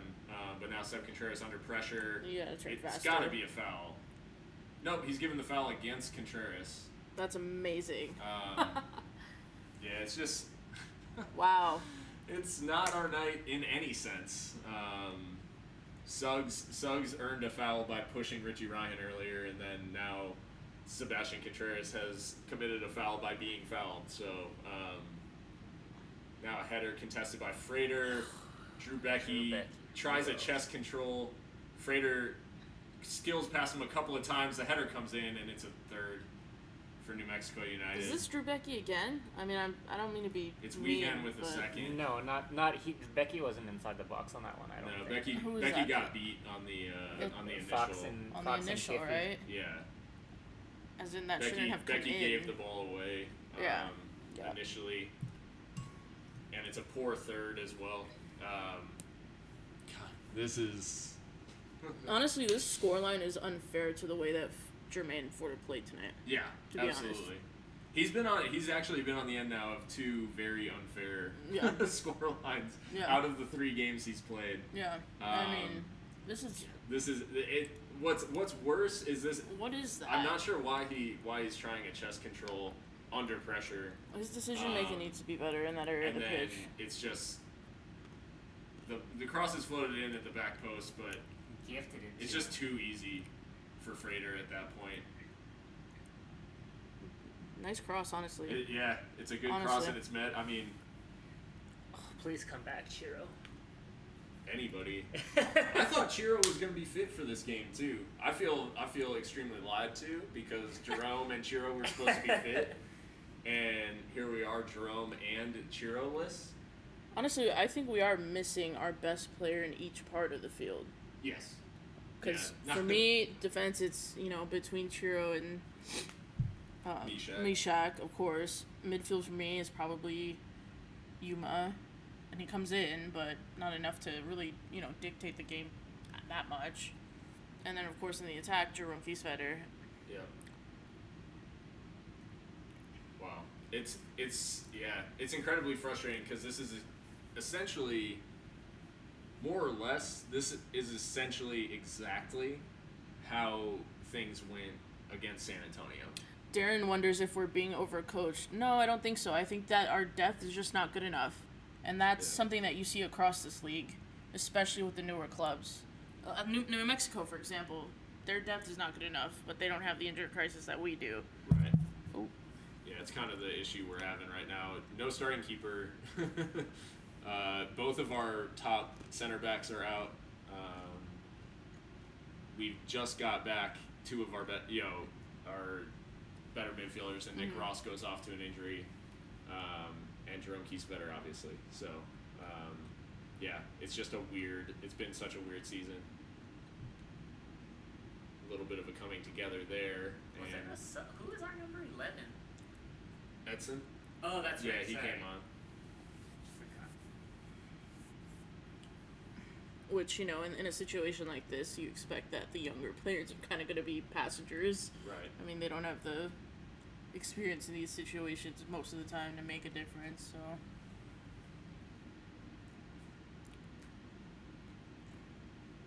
As we, wait for another 10-minute long goal kick.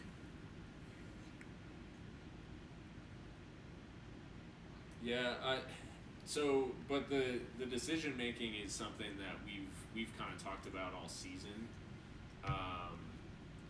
It hasn't been something that we've talked about in defense primarily. It's something that we talked about at the other end of the field. So I wouldn't say that, especially in those situations, I would not say that Lowry's coaching has made Drew Becky unsure of what he should do in that situation. No, Drew Becky has made that decision. It's really obvious what he should do, which is head the ball away. Yeah, clear it. Don't try to bring it under control when Kevon Frater is standing right next to you. Right. Yeah, that's not a situation. You're not being asked to. I'm sure that they're being asked to play the ball, as defenders, but they're not being asked to play the ball under that much pressure from. They're asked to be one played, of the top scorers in the USL. They're asked to play the ball in possession, right? Not in when you're defending, Yeah. especially given the area of the pitch that he's in,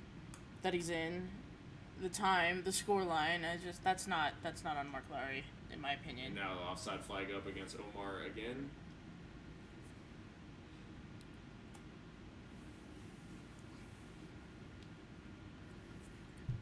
Oh yeah, Darren just saying,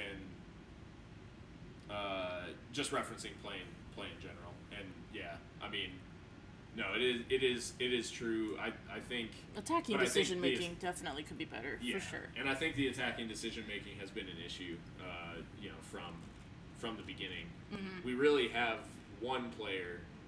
And I would say Seth Velasquez probably is now Derek Gebhardt, maybe with a chance here to get in behind. He's cutting onto his left, cutting back to his right, and it looks like the chance may have just gone. There was no support, and his pass looking for Omar comes off a United player. Back in from Rebellon, Sebastian Contreras looking to make an imprint on this game. Edson Partito from distance. I mean, make me I eat don't my even words, mind. Edson, please. I don't even mind.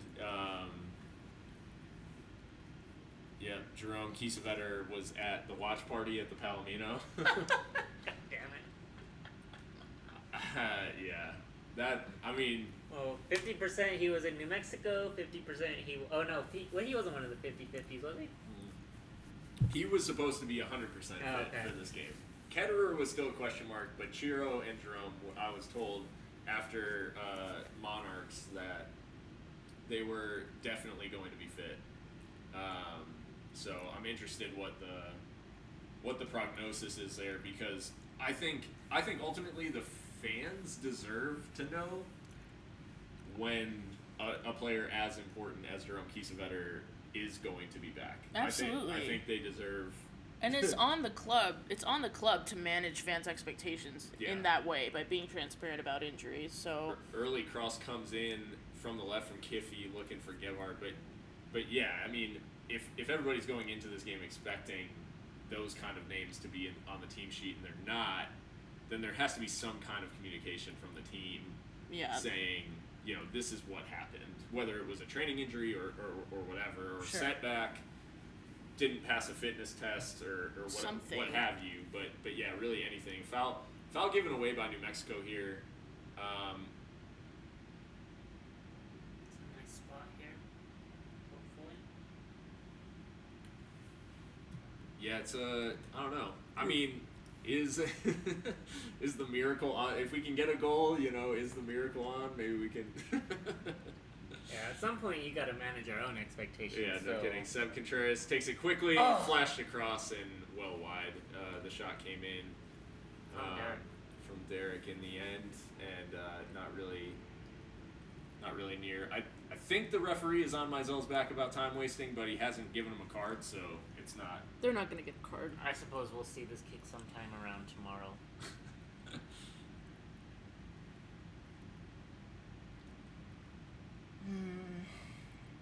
Not good enough.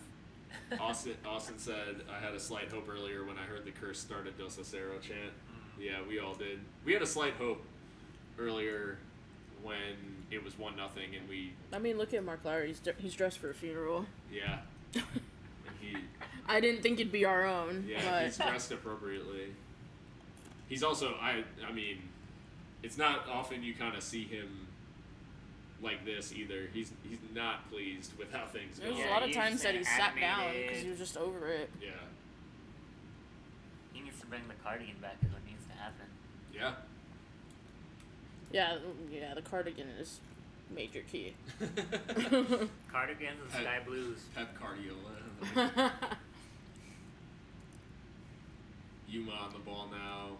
I know we haven't done play-by-play in like 20 minutes, but it's because it's just too depressing. You guys get what's happening generally. We're in possession, we're slamming our heads against the wall, and then out of possession, we're under pressure. That's our...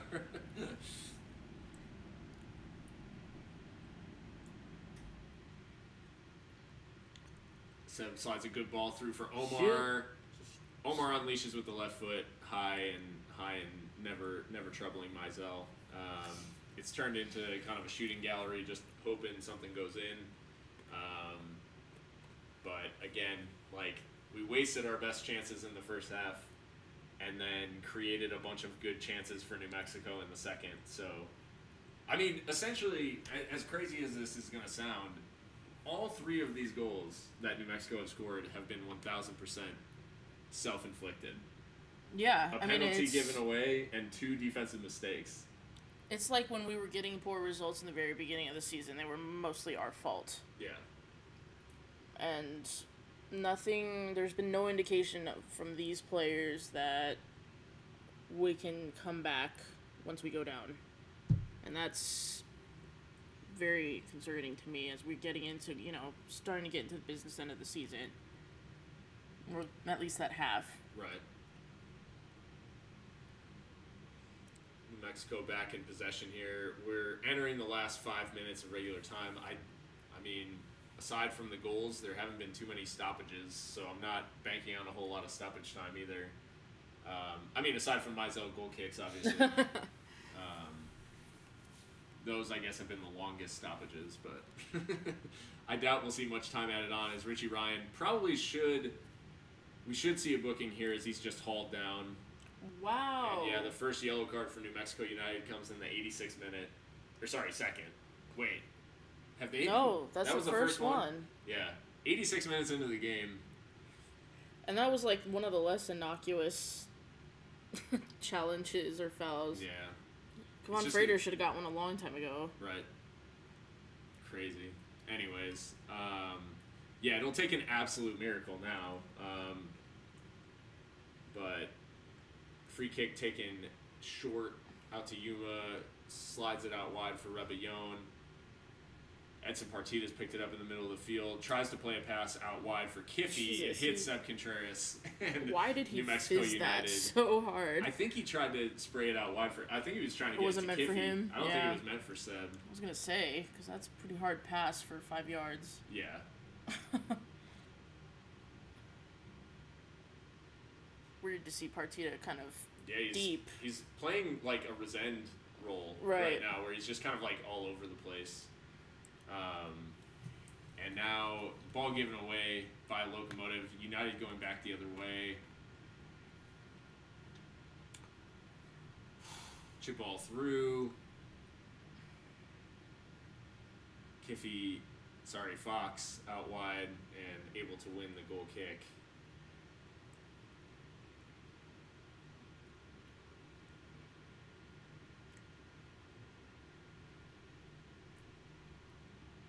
I don't know what's occurring. Some kind of flashlights on the phone. I don't know. Looks like, I don't know. Bad giveaway here. Richie Ryan to Frater. Placed high and wide. Luckily, in the end, I think it might have been Akamatsu out there. No, I think that's Madden. Yeah, it is Madden. Madden blazes over.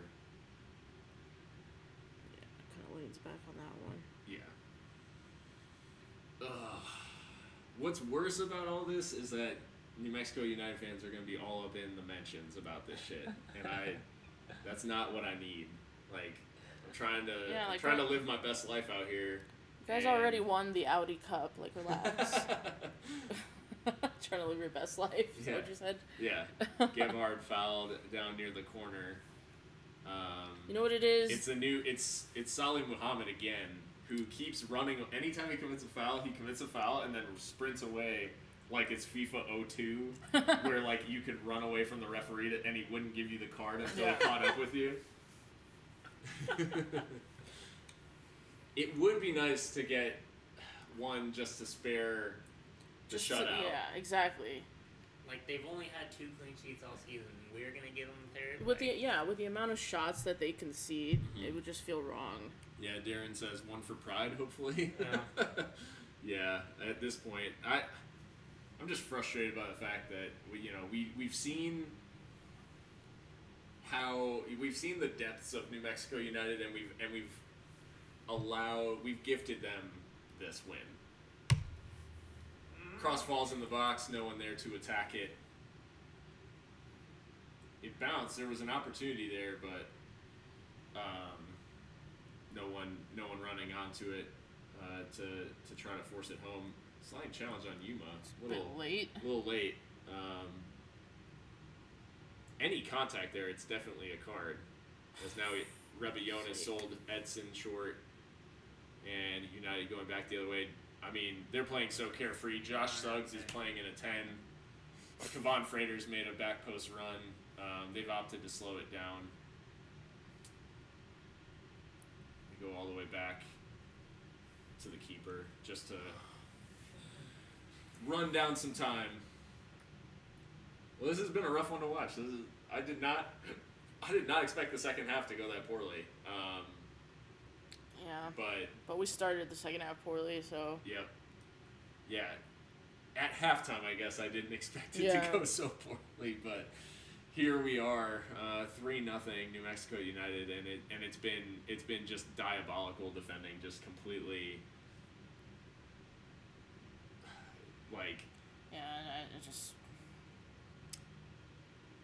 For all of the we definitely needed to score in this one, but all 3 goals from New Mexico coming from Locomotive mistakes, as only 2 minutes are added on, which is just nuts. But because you add a minute on for a goal, yeah. So he's literally added 2 minutes on as if there's been no other stoppages aside from the 2 goals. Yeah, honestly, 4 would have been a bit more reasonable. But I think with the scoreline the way it is, he's basically just. It's a mercy thing. Yeah. It's almost the only bad thing that can happen if you keep the game going on too long. It's just gonna get ugly.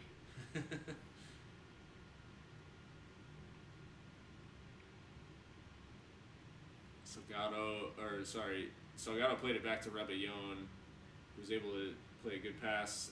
Cross comes in from Kiffey. It's over the head of Derek Gebhard.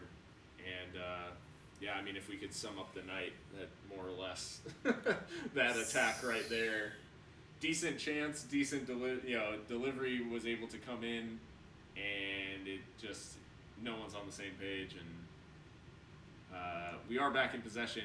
I don't know. At this point, a goal would almost feel so hollow that I don't know if I'll but obviously I would prefer it to the shutout, as Sebastian Contreras lines up a hopeful shot from distance. It's blocked by Salih Mohammed, and that will probably just about do it as New Mexico United look to run down the last about 10 seconds. Well, we talked in the podcast about how big this game was. As the final whistle goes, and it is a 3-0 loss away from home. Lowry having some words for Lassane. How can they possibly say this guy's better dressed than Mark Lowry? I'm sorry. Just had to get my last dig in there. Yeah, he's wearing his dad's suit. Yeah, he looks like he's going for an interview at like a call center. What even? I'm just being petty at this point. Yeah, it's it does it does look like he's about to answer some support questions for Time Warner. He looks like he sells DirecTV. Yeah. But no, it is God, it's a brutal loss away. And we talked about this as being a big one for Locomotive. It's now 8. The winless streak is at 8. Shocking. It's been shocking. nearly 2 months since that LA Galaxy 2 game, which was our last win, if you can fucking believe that. Yeah, it's been a tale of 2 teams. I used to say that in a positive sense, 2 months ago.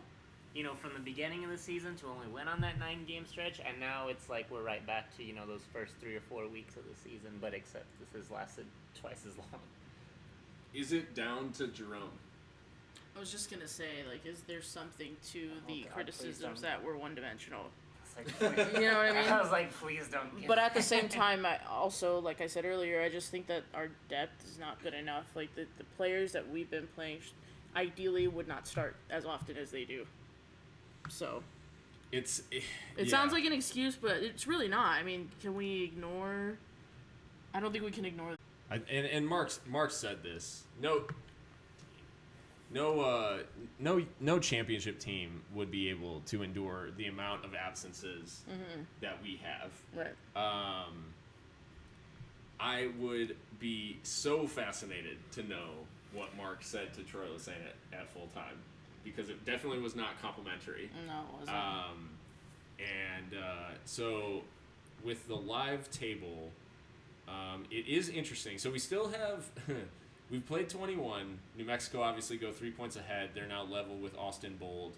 Who they play, I believe, next. Yeah, in fourth, but they're behind. No, they would actually jump ahead of Austin Bold on goal difference. So they'll be in fourth. Locomotive sit in sixth, still on 29, level with OKC and LA Galaxy having played a game less. So, I mean, there is still, it's not a complete disaster in that we've obviously kept our place on the table. We still have a game played ahead of the teams behind us, but sitting in sixth, we're now in that kind of precarious, because the top 6 teams get into the playoffs like proper at the start, so you want to be in that top 6. Yeah. And right now we're kind of precariously placed on the edge of that top 6. Looking at the Gebhardt chance, is it literally just a game of moments where a little luck here or there and it's a win? A little luck here or there, and it's at least a draw. Yeah. Yeah. Yeah, this team is 100% momentum based. It's like, if we start well, then we end well for the most part. Right. And if we once it starts going downhill for us, then there's no recovering. Unfortunately, we just don't have the fortitude or whatever to do that. Unfortunately. And I mean, you can see watching the goals back, and I will. God, it is tough because a couple of players who have been in spurts so good for us. Really, at the beginning, the first half, maybe the first 60 minutes, Chapa having a game to forget, and then the last about 30. Drew Becky, really it's a 10-minute span where Drew Becky just completely loses his mind. Is it unfair to say that the last 2 New Mexico goals are him? Yeah, I mean, I would say there's maybe a little bit of blame on the third for Fox just getting caught underneath the header a little bit. But I mean, here's ultimately what the issue is. We look at the stat line. 12 shots to 10 shots. Now, a few of those were pop shots kind of at the end by us. Yeah. But we end with the same amount of shots on target. They have 4 shots on target, 3 of them go in. Because 2 of them, well, one's a pen. One's a pen. Qualify as they shots do. on target? They Yeah. do. Yeah. So one's a pen. So you had 3 open play shots on target, 2 of them went in. That's ultimately the difference. We have 4 shots, 0 goals, obviously. Still the line share of possession. Which, going back to the pettiness slightly, 3 yellow cards, despite the fact we had almost 60% of the ball, And it just kind of underlies how weird this game was. It was 16 fouls Yeah. on New Mexico, 10 on us, but And- somehow we end up with 3 yellows. 3 yellows off 10 and 1 yellow off 16. Probably 10 of those committed by Kovan Frater. Anywho, God, it's a rough night. I feel for the traveling fans, as even in the highlights package is a Kovan Frater foul. Big time foul, yeah. Like, what the hell? On Brian Rebillon. God, well, recording is going to be tough. It's going to be a lot of venting about it, I feel like. I don't know. Oh, man.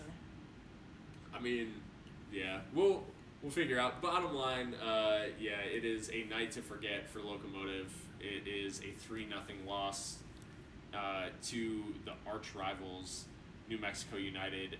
Not a ton of positives to take out of this one. I mean, in the moment as well, not easy to give a lot of credit right now. So we're going to have to take a step back, kind of think about this one, maybe analyze it a little bit better. I don't know that I can rewatch it. Yeah, I don't know either. I think I I don't know might if just I- have to go from my horrible memories of this one for I don't the know if I podcast. can put myself through that, but I hope you guys, despite the result, I hope you guys have enjoyed our coverage of it. It's not ideal by any stretch of the imagination, but it's who we are at the moment. Yeah, it is. Yeah, Austin, like Austin said, we stay in sixth, but we need to turn things around quickly. Charles Fenwick, right at the end of the game, said, I was about to say, do y'all really want to see more of this? Which, yeah, because we were talking about stoppage time. Yeah, no, we're good. Touche. Yeah, no, good point, Charles. And then Darren, injuries and ever-changing lineups make it impossible to have a flowing game. I think there's a point to that, but there is also a point to the fact that, minus Seth Velasquez, who's played the last two, we've played the same lineup now, the same back four, 3 straight games. Yeah. And in our they've played one good game out of 3. In really poor game against San Antonio and a really poor game tonight, and they played okay against Real Monarchs, who didn't put us under that much pressure. Yeah, Real Monarchs didn't really give us much to think about. So. So yeah, it's a big.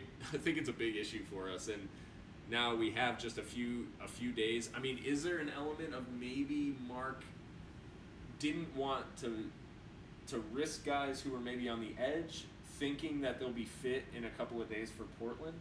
Maybe, but at the what are you? I don't like. What are you saving that for? I mean, this is our rival. Exactly. We are neck and neck in the table. Right. Away from home, you're on a bad run of results. I genuinely hope that's not what he was thinking, because that wouldn't make sense. Ridiculous. Well, we'll be looking for. I'll be interested to see what the reaction to this is from the club. The downside to away games is not being able to ask the questions ourselves. Right. They probably don't want to hear our questions right now, so they're probably like, thank God, let's just get on the bus and come back to El Paso and forget about this. The good news about a result like this, and it was similar after San Antonio, is you do have the chance to bounce right back against Portland, but Portland Timbers 2 have shown good organized team, and away from home I think we can expect to see probably a pretty tough game. Yeah, absolutely. They played really well the last time out, and again, Portland are one of those teams that I've spoken with Austin about this, as he's a Timbers fan. You can tell that they have a way of playing that they like to permeate throughout the club, right, from the first team down to their academy. Yeah. And so they've been around a lot longer than us, obviously, in this league, and so it's gonna be a tough match. And at this point of the season, and as we keep getting poorer and poorer performance, each week gets more and more precarious, because now we're at a point where if results go a certain way, we're in 14th place. We're 3 points within 14th place, all the way down to the table. Yeah. So, we can't lose anymore is what it comes down to. Yeah. We cannot, or else we're, another 3 weeks like this and our playoff hopes are gone. Yeah, it is. It's a tough fight in the West. We'll be hoping for a much improved performance against Portland, and hopefully the return of a couple of key pieces to the lineup. Key pieces. Had to fit one last pun in there, but Major I hope key. you guys enjoyed. Keep an eye out this week. We'll have I don't know. We'll have to strategize a little bit about whether we're going to record after this game or I don't know if it's good for wait till health. Tuesday. Yeah. I think this has been cathartic enough, maybe, and we can. Maybe We've just shove experienced that enough into trauma. Tuesday. I think we'll probably wait to round this one up in Tuesday, and hopefully be able to talk about a 2-game span where we've improved. Fuck it I can only hope. But we will see. It has been a rough stretch for the Locomotive. We're waiting for some players to come back. But if you guys have enjoyed, and you don't already subscribe to the podcast, we're on iTunes, Spotify, Google Play, Stitcher, the whole deal. And if you check out wave.co/SeriouslyLoco, or wave.link, sorry. It's a weird link. But bottom line, if you need to find us anywhere, our social accounts, our podcast links, if you go to wave.link it's 2 V's, it's a little weird, but wave.link/SeriouslyLoco, you will get a whole page, and you can click on any of our social links, any of our podcast app subscriptions, any of those things are readily available on one page. It's pretty sweet. So, yeah, check us out there, and we will hopefully talk to you guys after a win against Portland on Saturday. Until next time, guys, stay loco.